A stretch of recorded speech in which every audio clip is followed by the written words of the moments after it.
그래서 그 영적 기구로 설정이 되는데 노주라는 것은 우리나라 또 삼정성에 해당합니다. 대개 노주가 3명 정도 있는데 우리나라는 삼정성하고 같습니다. 그 정성을 총책임자, 우리나라 자의정법 되는 사람을 총책임자로 임명해가지고 적대 총책임자로 하게 되고요. 그다음에 쭉 이제 이 대화도에서부터 이제 쭉 한 21개의 번을 거쳐가지고 오게 되는데 그 21개의 번에서는 또 번주가 총책임자가 돼가지고 적대 준비를 착수하게 됩니다. 그리고 그 번에서는 그 각자 그 비용은 다 번에서 다 부담을 해요. 그래서 심지어는 동서강연을 하는 것이 목적이 번주들의 재력을 고갈시키기 위해서 뭐 했다 그런 부분도 있습니다. 그 정도로 그 번은 번대로 상당히 부담이 컸습니다.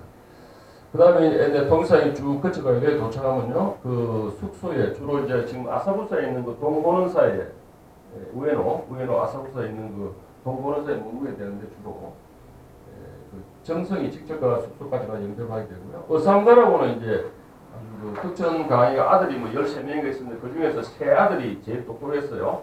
그래서 그 세 가족, 그 세 분, 그 이제 득천 강의 자기 아들들에게 나눠준 그 가까운 친척들이 하고 있는 그 번을 친번이라고 그래요. 그 친번 중에서도 그 제일 이제 유력 세 종친을 어삼가라고 해요. 어삼가라고 그러죠. 근데 장군이 만일에 거리가 되면 내가 후사가 없어가지고 없어지게 되면 또 후계자를 고3개 안에서만 이제 그 후계자를 들어올 수 있습니다. 나중에 팔대 장군 요시문의 길종 같은 경우는 오아리군, 나고야에 있는 오아리군에서 이제 들어오게 돼요. 후사가 없을 때. 그때부터 이제 7대까지 덕정막부 마지막 그 전까지 장군까지를 그 오아리군에서 배출하니까 기입원이죠. 기입원. 굉장히 그런 건데 호상계라는 것은 이제 급이 제일 높습니다. 일본의 장군 다음으로 제일 높은 게 로주보다 더 의례적인 면에서는 높은 게 호상계. 근데 호상계가 이제 그 리셉션을 하게. 근데 국빈이죠. 유일한 통신국이고 내 임기 중에 한 번 있는 제일 거대한 행사니까.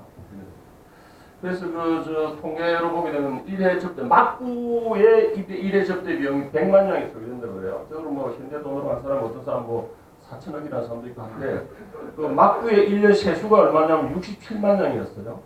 그 1711년 통계를 보게 되면 그러니까 뭐 엄청나게 많은 재정을 투입하는 거예요. 동원 인원이 서실마에서부터 쭉 따라오면 그 동원되는 인원마에도 한 33만 명이 되고 하니까 이게 뭐 굉장히 큰 행사죠. 그러니까 굉장히 많은 재정 부담을 하게 되니까 이게 나중에 막부 재정을 압박하게 되고 그래서 비용 절감이 이제 나오고 왜냐면 맨 처음에는 이제 정부 초기에는 그런 정치적 필요성이 굉장히 필요해요. 왜냐면 막부로서 다른 영주들이 압도적인 어떤 그 위상을 강조하기 위해서는 그런 정치적인 그런 게 필요했는데 안정되고 나니까 이제 그 필요성이 없어요. 필요성 없으니까 이제 그 연애하더라도 여자가 좀 보기 싫어지면 실정나게 생각하면 뭐가 생각납니까? 돈 생각하시 돈이 아까워지는 거예요. 그 이제 정치적 동기가 줄어드니까 이렇게 막대한 비용을 우리가 들일 필요가 있느냐. 그 효과가 이제는 그렇게 절실하지 않는데 해가지고 이제 뭐 조선은 오지도 않는데 우리나라 사신들은 그 일체 서울에 못 왔어요. 임진왜란 이후에는 금지를 했어요. 임진왜란 조선 정기에 사신들이 올라갔던 세 길이 있습니다. 삼로, 추풍령, 중령, 조령으로 넘어 세 길이 임진왜란 때 그대로 침략으로 이용했기 때문에 징벌적 차원에서 금지를 했어요. 일본 국왕사는 에도시는 없습니다. 조선 초기에만 있었고 조선 정기에만 있었고 임진왜란 이후는 없습니다. 일본 국왕사를 사칭하는 사절단이 있지만 대화도에서 파견된 거예요. 막부 일이라고 하면서 이제 일본 국왕사로 사칭한 적이 한두 번 있습니다만 기획사랑 많이 다르죠. 근데 그거는 이제 그 동네 부서하고 이제 거기에 이제 국왕의 전패가 있어가지고 그 전패에 이제 숙배례를 의뢰를 하고 하여튼 서울까지 못 왔어요. 일본에서는 아니 우리나라 사절단은 서울 가지도 못하는데 왜 우리만 이렇게 접대해야 되냐 이런 논의도 나오게 돼가지고 오사카에서 하자. 이렇게 오지 말고 오사카 정도만 오게 하자. 이런 논의가 그래서 그 빅대를 하는 장소를 옮기자. 그래서 나중에 1811년 제일 마지막 통일선은 대마도에서 하잖아요. 그래서 여러 가지 역지 빅내안들이 저게 결국 목적은 뭐냐면 비용 절감이에요. 비용 절감을 해서 이제 그런 통신사적 계획안들이 많이 나오게 되고 나중에는 이제 대마도에서 하는 그런 방식으로 가지고 우리나라에서 개발되셨어요?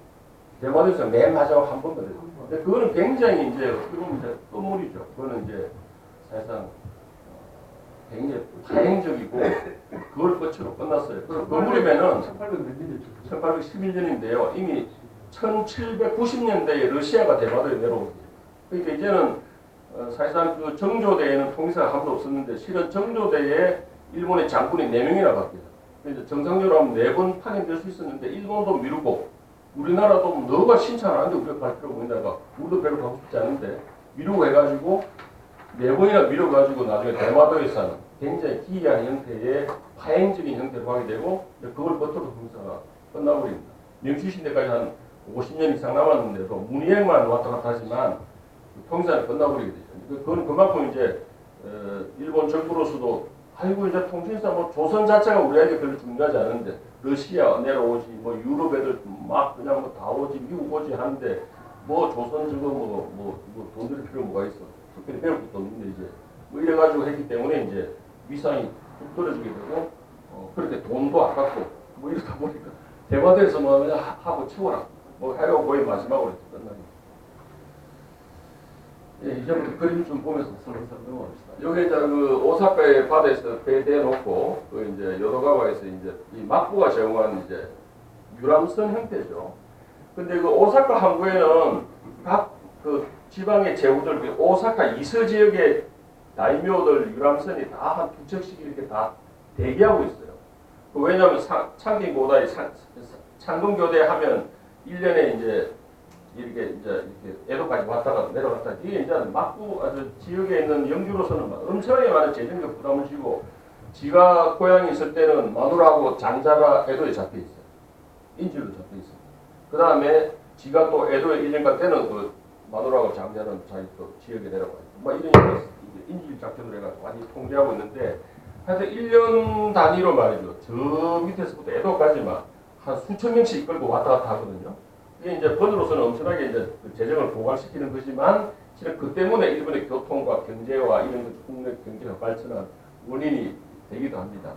그래서 이제 오사카 이슬 지역 사람들이 그 제후들은 그 셰토 내해를 건널 때는 배가 훨씬 편하거든요. 남의 경내를 안 거치기도 하니까. 그러니까 그 상킹고대를 대비해가지고 오사카 이슬 지역의 대명들은 전부 다 오사카에 그 배를 태워놔요.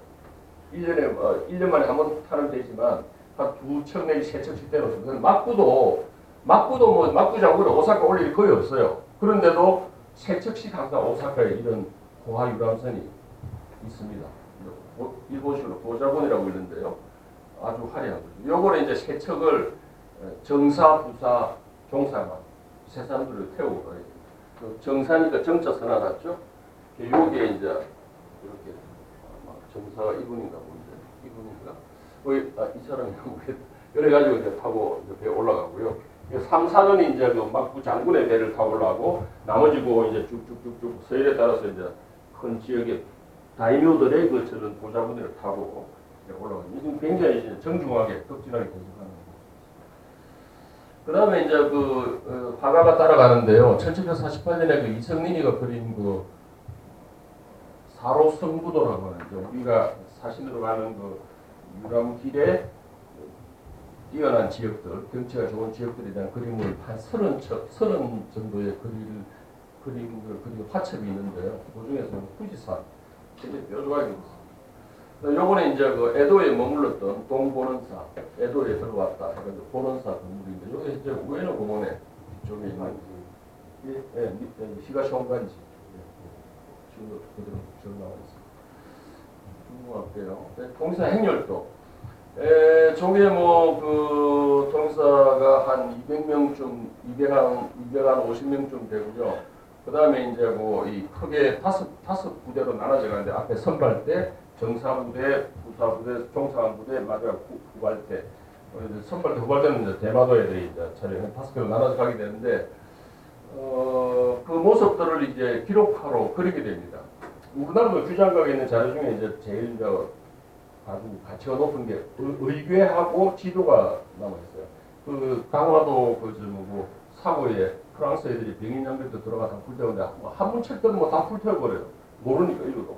근데 그림은 뭐 지네들 올 수 있으니까 그림은 다그 싣고 갔어요. 그래서 나중에 그 강화도에 보관해 있는 게 제일 그 고급으로 돼 있어. 어란보이라 그래가지고 아주 비단으로 해가지고 제일 그 이제 고급으로 만들고 부서에 이제 타임캡슐처럼 보관하기 위해서 고급인데 그 제일 고급으로 만드는 것은 프랑스에 갔어요. 그 김영삼 와 있을 때 이제 다시 이제 연구임대 형식으로 이제 가져오긴 했습니다만 하여튼 그게 있는데 거기에 이제 의계와 지도가 굉장히 뛰어난 작품인데 일본에서도 이제 통신사가 이게 오는 것은 굉장히 국가적 큰 행사니까 이거를 이제 국가 기록화로 남기게 됩니다. 그래서 막부에서 그 의용화가단, 막부에서 고용된 그 가로파로 그러는데 그 의용화가단을 동원해가지고 1년 반 동안에 걸쳐가지고 미리 준비하고 해가지고 이런 이제 통신사 행력들과 기록화를 남기기도 하고 각 번은 번대로 지가 막대한 돈 들이고 하니까 번은 번대로 또 이런 기록화를 또 만들어요. 그래서 이 기록화 종류가 굉장히 많습니다. 예. 요거는 뭐 상당히 화려하게 잘 그린 그림이고요. 이제 대표적인 건 주로 이제 에도 동보론사에서 이제 그 에도 지금 광거 있는데 그까지 이제 진행하는 그 행렬도가 주로 이제 전체 모습으로 나오게 되는데 요거는 이제 막부 의용화가들이 그린 그림입니다. 맨 앞줄에 청도 길을 비켜라 이런 겁니다. 저게 나중에 이제 일본이 처음에는 저거 뭐 또 몰랐다가 나중에 이제 저것이 중국의 이제 그 황제 칙사가 이제 조선에 올 적에나 다른 나라 갈 적에 이제 청도 길을 맨 앞에 세우거든요. 그러니까 저게 이제 뜻을 알고는 저거 좀 안 해줄 수 없냐 그러니까 우리나라에서는 그럴 수 없다. 지금까지 해온 것이고 또 그런 뜻도 아니다. 뭐 이런 식으로 해가지고 그것까지 유진이 된다만 하여튼 그런 의미의 청도길. 또 두 번째 나서는 길이 혁명길에 용의 그림이 있어요. 용은 이제 황제를 상징하니까 저것도 역시 중국의 황제가 이제 다른 나라에 갈 적에 이제 혁명길을 내세우는데 저것도 역시 나중에 일본에 알고 이제 황이라 합니다만은 역시 이제 뭐 관례에 따라서 그대로 그것까지 유지를 했습니다. 이제 조선은 조선 나름대로 이제 우리가 황제 국가로서 이제 변방국에 이렇게 문화를 교화시키려고 한다 이런 이제 의미를 내부적으로 이제 가지고 있었던 거죠. 이거는 이제 다른 그림인데 이제 뭐 하여튼 행렬도 그림이 많습니다. 뭐 청도기, 현명기, 그 다음에 뒤에 이제 순식이, 영리, 뭐 저것도 역시 이제 중앙의 정부의 사절단이 지역에 주로 갈 적에 이제 저런 깃들 들고 하니까 뭐 저런 것도 이제 그런 정도의 의미를 지니고 있습니다. 그 뒤에는 쭉 이제 의장대, 악군악대들이 쭉 이제 군악대는 기술이 필요하니까 이제 특수한 기능을 가지지만 그 깃발 들고 간 저런 애들은 주로 사공들이 군악대, 나타났을 특정 세력을 쭉 줍니다. 그 다음에 이제 국서를 이제 싣고 있는 것이 제일 중요한 그런 것이 정사부대 바로 앞에 선발대와 정사부대 사이에 그걸 이제 용정이라고 불렀어요. 국서를 보관하는. 요거는 이제 이게 이제 그 나중에 이제 막 기록화가 인기가 있어가지고요. 여러 가지 이제 뭐 화가들이 직접 보지도 않고 상상 속으로 막 그림을 그려가지고 국서 모양도 너무 막 그렇게 화려하게 막 돼 있고 3개씩이나 있는데 3개는 없습니다. 하나죠. 유일하게 1748년에 그 살아있는 장군 김종이 이제 물려줘가지고 2번 후감백과 신감백 한 번 딱 있었고 그 국서가 2개가 있었고 뭐 나머지는 하나인데 3개씩이나 그려져 있고 뭐 모양도 전혀 다르게 화려하게 되어 있는데 뭐 저런 식으로 많이 좀 각색된 상상화도도 많이 나오고요. 또 한 장으로 된 그 우키요의 그런 그 풍속 판화도 굉장히 인기 있는 그런 상품이었어요. 이건 이제 전사 복장에 대해서 좀 말씀드리겠습니다. 요게 이제 그 제일 통사에 관해서 가장 대표적인 그런 그림입니다. 저 히가시 홍간지에서부터 이제 에도성까지 보는 장면. 요건 아마 아사쿠사의 그 산들 있잖아요. 그 아사쿠사 그 절 있잖아요. 나카미시에도 그거 아마 아니면 그 간다. 선소사. 예. 센소지. 예, 센소지 앞에 그 상들 모습하고도 비슷하고요. 예, 또 모양상으로는 이게 또 뭐죠 간다 대축제 일본 3대 마찰 중에 있는데 간다 상인들이 그린 그 같기도 한데 이 그림은 뭐 하여튼 굉장히 해화성도 뛰어나고 잘 그렸는데 이 일본의 교과서에도 실려 있어요. 역사 교과서에 실리는 게 아니고 미술 교과서에 실려 있습니다. 그래서 유명해요. 일본 사람들이 이 그림 다 압니다. 이 그림은 일본 미술 교과서에 쓰여진 이유는 통일사 때문이 아니고 일본의 용무렵에 원근법이 처음 도입됐어요. 서양으로부터 그림 그리는 기법층에 원근법이 도입돼서 원근법을 가장 잘 표현한 그림이다 해가지고 원근법을 표현한 가장 뛰어난 그 비슷한 시기에 가까운 시기에 가장 뛰어난 그거로 미술책에 이 그림 실려 있어요. 정확하게 영그림인 거예요? 그래서 처음에 이게 이제 영이에요. 통일사의 그림으로 이제 이렇게 했는데 지금 와서는 이게 이제 그 오리지널 제대로 된 그림이 아니고 그 간다 맛질이라는 게 이제 행렬 중에 제일 인기 있는 행렬이 통신사 행렬이 있어요. 그 간다 맛질이 때 이렇게 좀 만들었던 가장 행렬일 것이다라고 지금은 거의 확실합니다. 왜 그러냐면 못쓸 텐데. 왜 그러냐면 우선 이게 혁명기도 너무 강조돼 크게 그려져 있고요. 영기가 무슨 뜻이에요? 뭐 용을 그린 그 혁명이거든요. 한자 뜻을 자세히 모르겠습니다만 하여튼 그 황제를 상징하는 게 용이고요. 그게 이제 황제 사절 땅이다 이런 의미가 있고요. 근데 순서로 보면 청동기가 제일 먼저고 길을 비켜라 이런 것이고 그 다음에 이제 우리 황제 사절 땅이다. 그러니까 이제 용을 하는데 우선 그 위치가 바뀌었죠. 그 다음에 요 북 모양이 이게 조선북이 아니에요. 일본북의 문이죠. 그 다음에 국서를 실은 용정이 이게 가장 제일 중요한 건데 용정에 국서가 조그만 어린애가 타고 있어요. 요게 이제 그 마처리 할 때 그 프레이드 행렬단을 이제 그린 모습일 것이다. 라고 지금은 거의 확실하게 그래 보고 있습니다. 근데 하여튼 요 구경하러 나온 요 사람들의 표정이라든지 복장이라든지 굉장히 잘 그려져 있어요. 다 다르게 표정도 아주 선차히 거쳐져 있고 뭐 젖 먹는 모습도 있고 또 하나 특징은 뭐냐면 후지산이 저리 그려졌다는 거예요. 저거는 일본어사 입장에서는 후지산이라고 해서 일본의 어떤 그 영성을 대표하는 그런 신령한 장소니까 후지산이 굽어보고 있다는 것은 이제 통일사를 타이라는 것도 후지산, 일본의 그 어떤 그 밑에 있다 이런 걸 강조하기 위해서 항상 후지산. 근데 후지산 실제로 안 보입니다. 근데 항상 후지산을 그려놔요. 근데 그 일본은 이제 그 후지산 그리는 의미는 이제 그런 의미가 있다라고 이제 설명하고 있습니다. 보면 막그 집에 이제 다르게 좀 그려진 것인데 큰 구성은 비슷하고요. 요게 이제 굉장히 인기가 있어가지고 요걸 한 장으로 판화로 해가지고 이렇게 우표의 형식으로 판화로 해가지고 낱장식으로 이렇게 좀 판화 해가지고 팔았어요. 그리고 사람 인기 있는 그런 이제 상품. 중국 사람이 가는 거예요? 당인이라고. 당인은 당인은 이제 가라라고 있잖아요. 가라란 말 자체가 일본이 최초로 외국하고 교류를 맺은 나라가 가야예요. 그래서 이제 그 가라란 말이 가라국의 고유명사였는데 최초에 교류한 외국이 가라였어요. 그래서 그 뒤로는 이꼴 외국이 됐어요. 가라 이꼴 외국이 돼가지고 외국을 전부 다 가라라고 불렀어요. 그래서 당인을 가라비토라고 불러요. 본래는 한인이에요. 규슈 북쪽에 있는 당진, 가라츠가 있는데 그것도 본래 한진이었어요. 근데 일본이 나중에 조금 되면서 신라는 우리의 본국이다 이렇게 되면서 우리는 당나라고 망국지, 신라는 우리보다 하나 아래지 이런 식으로 설정을 해놨잖아요. 그래서 한자를 전부 다 답으로 바꿔버려요. 그래서 당인이라는 것은 그냥 외국인이에요. 외국인은 실질적으로 한국인이에요. 근데 그 이제 한자로는 그래도 일본 박씨는 가라쿠니, 가라비토 하지만 한자는 당자로 쓰고 있었어요. 그 다음에 나중에 그 서양인들이 왔을 때도 모당인이라 쓰거든. 털난 외국인. 개토진이라고 그러는데 개토진도 그 당인이라 써요. 그 서양인들 보고도 당나라 당자. 그러니까 가라란 말은 외국인을 뜻하는 보통명사라고 되고 그래서 당인이라고 써요. 조선인이에요. 당인 맛지라 해가지고 일종의 차이나타운이잖아요. 차이나타운의 3분의 2가 코리아타운이에요. 그런데 한자로는 당인정이라 써요. 도진 맛지라 쓰는 거죠. 근데 거의 그 3분의 2가 코리아타운이에요. 근데 그게 언제 때? 그 임진왜란 끝나고 이제 우리나라 포로도 많이 잡혀가고 또 지금 뭐 신라 시대부터 그 교류가 많이 있었으니까 뭐 코리아타운이 많이 있죠. 근데 그 사람들이 처음에는 아마 한인정이라 불렀을지 모르는데 나중에 한을 당으로 다 바꾸고 그다음부터 다 이제 도진 맛지로 이름을 바꿔버렸는데 그게 임진왜란 끝날 때도 이제 포로도 많이 잡혀서 더 많이 생겼을 것이고 하여튼 도진 맛집 일본에 꽤 많이 있습니다. 근데 그걸 이제 연구 조사해 보면 3분의 2가 코리아타운이라고 차이나타운. 그 당시에 애들 중국인들도 그렇게 있었어요. 중국인도 물론 있었죠. 예를 들어 뭐 에도 시대 하더라도 청나라 사람들이 와가지고 나가사키에 그 차이나타운이 있었잖아요. 그건 면적이 좀 큽니다.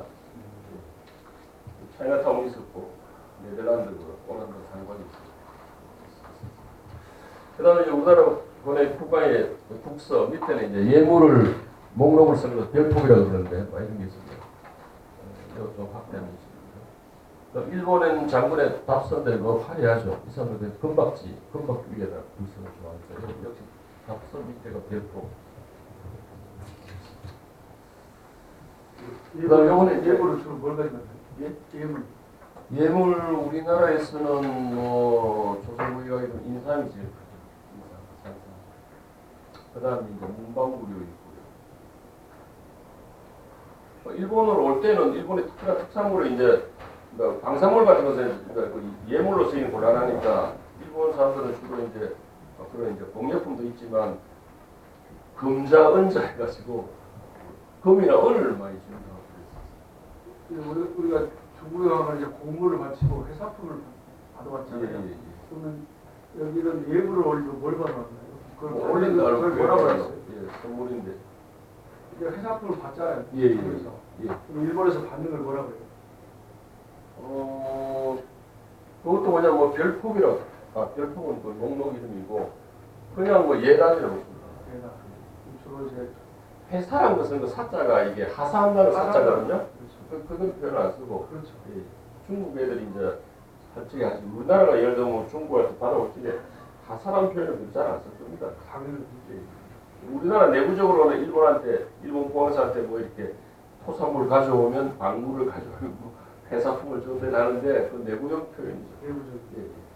그 사자는 이제 하사한테 사죠. 이 모습은 그 국서를 전달하는 그 모습인데 그 전명이라고 그럽니다. 그 전명이라 그러는데 이 그림도 좀 굉장히 귀한 그림이에요. 그 병풍에 있는 그 그림인데 교토의 냉천사에 있는 그 천안가에서 전해오는 그림이라고 하는데 하여튼 뭐 흔하지 않은 그림인데 장군은 어디 있냐면 이게 이제 국서예요. 국서를 전달 장군은 저 커튼 뒤에 있어요.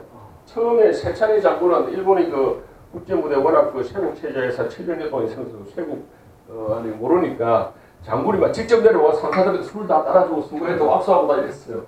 근데 나중에 좀 알고 보니까 그러는 게 아니구나. 장군이 그렇게 하면 안 된다 해가지고 커튼도 가리고 그다음부터 얼굴도 안 보여줬어요. 그 이제 사회부터는 처음에는 막 덕천가해가 내려와가지고 막 술하고 술도 직접 따라주고 그랬거든요. 근데 그 뒤로는 이제 안 보입니다. 안 보이고 요 국서를 요래 놔놓고 그 다음에 요게 이제 아마 로주 정석급 삼정성이고요. 요 우리나라가 3사 있고요. 요게 이제 그 고상계 주로 이제 왕족의 유력 친족들이 있고요. 그 다음에 그 밑에 이제 우리나라 사신들이 쭉 있고요. 막부의 관료들이고 요래 있습니다. 대마도주가 아마 요쯤 돼가지고 왔다리 갔다리 하고 요게 대마도주라고 그러니까 왔다 갔다 하면서 이제 떠설이 이제 통역들을 전달해주고 쭉 이제 밑에 따라서 내려오고. 가서 일본 왕은 만나본 적이 없나요? 천황은 철저하게 배제되어 있습니다. 그 교도를 지날 때 뭐 천황은 일체 그 알려주지도 않고 우리나라 그 사행록에도 천황에 대한 언급은 별도 일체 못하게 해요. 막구도 못하게 하고 천황 스스로도 외교 어떤 행사에 일체 관여하지 않고 아예 천황과 관련된 그 부분은 하나도 없고요.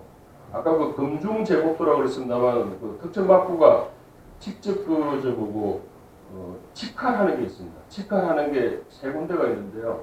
네 군데가 있는데 한 군데는 이제 에도죠. 그 에도 서울시 이런 데 막구가 직접 관장한 자기권이기도 하고 두 번째가 뭐냐면 교토의 천황을 항상 그 제일 위험한 세력이니까 천황을 통제하는 그 교토 소시다이라고 네. 그다음 두 번째 오사카는 일본의 경제 집산지니까 그거는 뭐 경제를 위해서 세 번째가 나가사키 일본 대외 관계를 그 독점적으로 총괄하게 돼 있거든요. 그 세 군데가 그 막부가 직접 관장하는 천령이라고 해요. 그러니까 하여튼 교토는 그 중에도 가장 이제 막부가 신경 쓰는 천황에 대해서는 일거수일투족으로 감시합니다. 그때 진짜부터. 히데요시 아들이 오사카에 있었어요. 그때 이제 그러다가 이제 죽었죠. 1610 이제 이때는 죽었어요. 그럼요. 1614, 15년에 죽죠. 자기 사위거든요. 예, 그 풍시수길이가 그 덕천강이가 저걸 어떻게 하든지 비밀을 맺어 죽이려는데 덕천강이가 절대 그 고투를 안 주거든요. 실장에 참고 은인자정하면서 고투를 안 주니까 나중에 이제 혼인정책을 씁니다. 그 자기 딸을 시집 보내고 나중에 또 자기 누이 동생을 결혼해가 잘 살고 있는 누이 동생까지 강제로 이혼시키고 그 특정 강의 후처벌을 주고 그 겹사도를 맺고 하는데도 뭐 그래서 이제 특정 강의는 뭐 자기 사위기도 하고 안 죽이라고 그래. 이 사람이 뭐 죽이는 걸 좋아하는 사람 아니고 특정 강의는 굉장히 온화하고 문치주의 이렇게 쓰고 뭐 내가 보기에는 일본의 그 치료적인 뛰어난 사람 같은데 하여튼 안 들라고 하는데 그래서 그 사위도 계속 살려줘요. 주위에서는 다 죽여야 된다, 제거해야 된다. 살려주면 제일 박은이다 하는데도 끝까지 살려주려고 쭉 지키다가 나중에 결국은 이제 14년도 가서는 한수씩 죽입니다. 여름 공격, 겨울 공격 두 차례 공격해가지고 오사카성을 함락시키고 죽이고 자살하죠. 우선 초기에 일본 국왕사라고 해서 한양에 왔잖아요. 그걸 우리가 그렇게 부른 거예요? 일본 국왕사라고 이름. 일본 국왕이라면서 왜냐하면 그 막부 장군이 명나라 황제로부터 일본 국왕이란 그 뭡니까 일왕이 아니고 본인을 일본 국왕이라고 생각해요. 그게 국제 외교사의 공식 명칭이 일본 국왕이에요. 일본 국왕으로 봉했어요. 봉을 받았어요. 너를 일본 국왕으로 봉하노라 이래가지고 그 일본 막부 장군이 철학이 아니에요. 철학 아니죠. 철학은 뭐 철저하게 배제되어 있습니다. 요거는 이제 그 의삼가가 이제 저 사람이 삼사를 맞이해가지고 리셉션하는 걸 보습니다. 본래는 이제 당일날 오전에 국수를 전달하고 오후에 리셉션을 하고 뭐 이런 거였는데 1711년에 이제 뭐 신자 아라이 합시키가 뭘 하고 대여한다 해가지고 그때는 좀 다른 날을 했기 때문에 복장이 좀 달라진다고 하죠. 뭐 그렇고요. 그래서 복장에 대해서는 드릴게요. 조금 전에 보시면 그 이제 빨간 옷 입었는데 요게 이제 금관 조복이라고 그럽니다. 위에는 금으로 된 관을 쓰고 저게 이제 조복이 빨간 가장 그 정복이 저게 가장 정중한 국내에서는 1년에 한 번 정월 초하루에 그 건정전 그 밑에서 그 뭡니까 새해 첫날 조례하는 거 그때 한 번이 이제 조옷을 입습니다. 나머지는 외국 사신을 영접할 때 영접하거나 파견됐지. 중국 발주에도 이제 국서를 전달하거나 하는 그런 가장 정식 행사 측에 여러 이제 있는 가장 정중한 고위급의 그런 복장이 금관 조복입니다. 머리에는 금의 관을 쓰고 조복을 입는 게 이제 모습이고요. 저 그림은 뭐 굉장히 강조된 모습이에요. 왜 이렇게 강조됐냐면 그 당시 일본사는 수용을 안 그렸거든요. 수용을 굉장히 강조한 그런 일본 사람이 그린 거예요? 예. 수염에 강조되어 있습니다. 그러니까 그러니까 뭐 사절단을 인상이 굉장히 좀 강조되어 있는 정사하고 부사하고 차이가 있나요, 옷에? 차이가 없습니다. 똑같은 정상까지 삼사는 요게 이제 금관 조복의 모습이고요. 요거는 이제 문간의 복장이죠. 요게 문간 복장 이름이 뭔지 모르겠는데 생각이 잘 안 나는데 요게 청단령이라고 그러는 거야. 청단령 무사들은 이제 붉은 홍단령 이래 있는데 요게 이제 정상복이죠. 정상복 공복 정상복 공적으로 같이 요건 제 의뢰돼 있는 거. 조복이라고 한 것은 자기들한테 조복을 하셨다는 얘기거든요. 아니 조자가 예.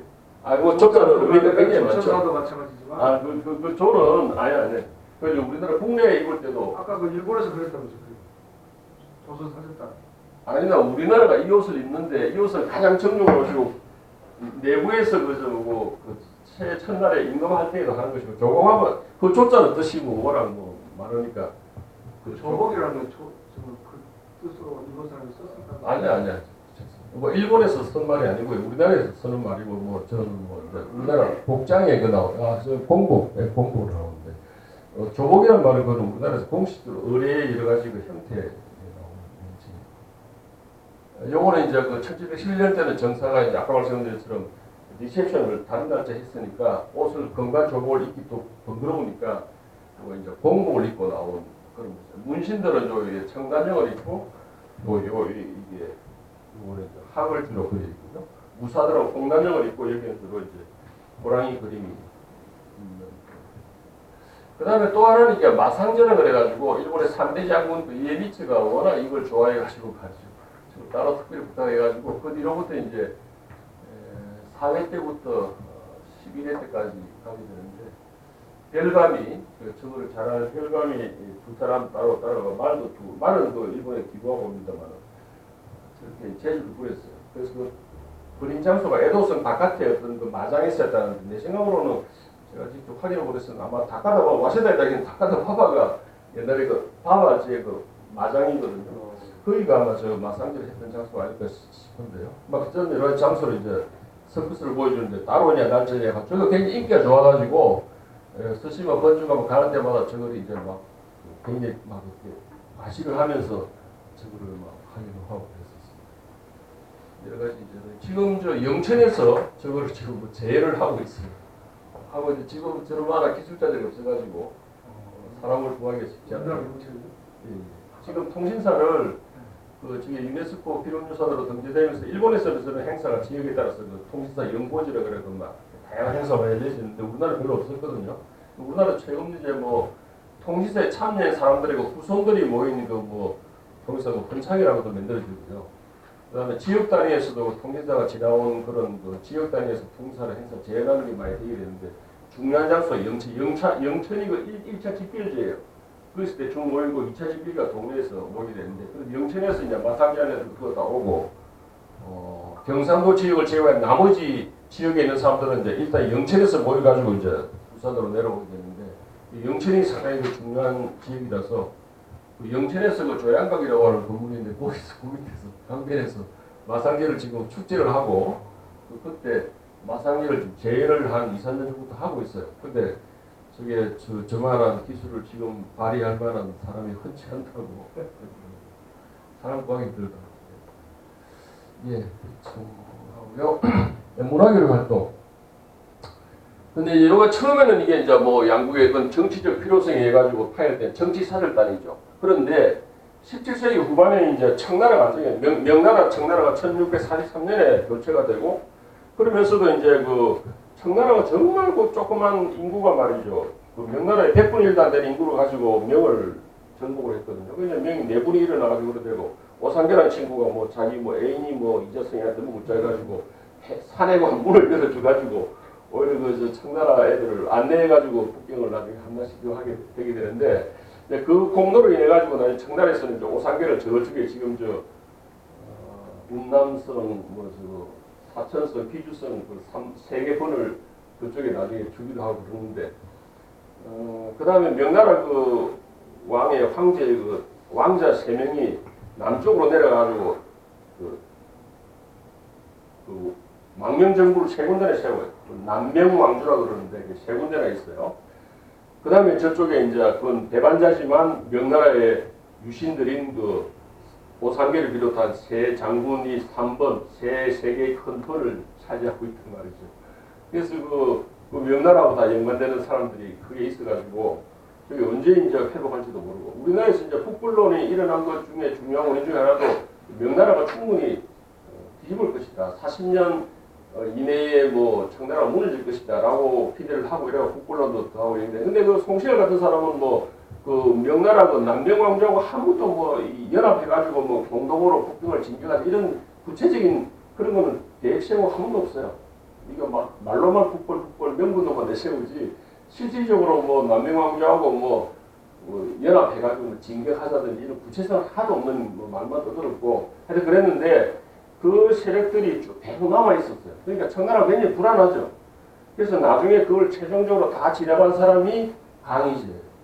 강희제 8살 때 즉위해가지고 60년 오래 살았는데 재위 기간이 한 60년이었는데 그 기간 중에 뭐 다 최종적으로 남명왕조 3개 다 멸망시키고 나중에 3번의 난도 다 지났어요. 결국 그 사람들 청나라하고 명나라 배반하고 그걸 크게 이제 지역의 왕처럼 했지만 최종적으로 다 제거당하게 돼요. 그 다음에 그 남명왕조 중에 한 그룹이 도망치다가 대만으로 들어가요. 정성공의 부여가. 그게 이제 대만 중국. 근데 그게 다 진압되는 것이 1683년이에요. 그 3번의 난이 최종적으로 지났는데 1600. 그때는 이제 중국이 완전히 이제 청나라가 안정이 되고 있어요. 이제는 뭐 청나라가 뭐 망할 것이다 라는 가능성은 거의 없어지는 거예요. 그래서 이제 다 긴장이 다 해소가 되고요. 청나라가 이제 안정이 되니까 나머지 국제관계도 일단은 뭐 다 안정된 국면으로 해요. 조청관계, 조일관계, 일천관계가 3개가 다 안정이 되고 있어요. 이제는 뭐 정치적인 현안이 위기가 별로 없어요. 그러니까 통일사도 처음에는 여러 가지 국제 정세가 굉장히 뭐 긴장되고 뭐 어떻게 될지 모르는 상황이니까 정치적 의미가 굉장히 컸는데 이제 뭐 18세기 후반에 1683년 이후로는 완전히 안정이 되어버렸어요. 그러니 가서 뭐 할 일도 별로 없어요. 별로 의미도 없고. 그러니 뭐가 되냐?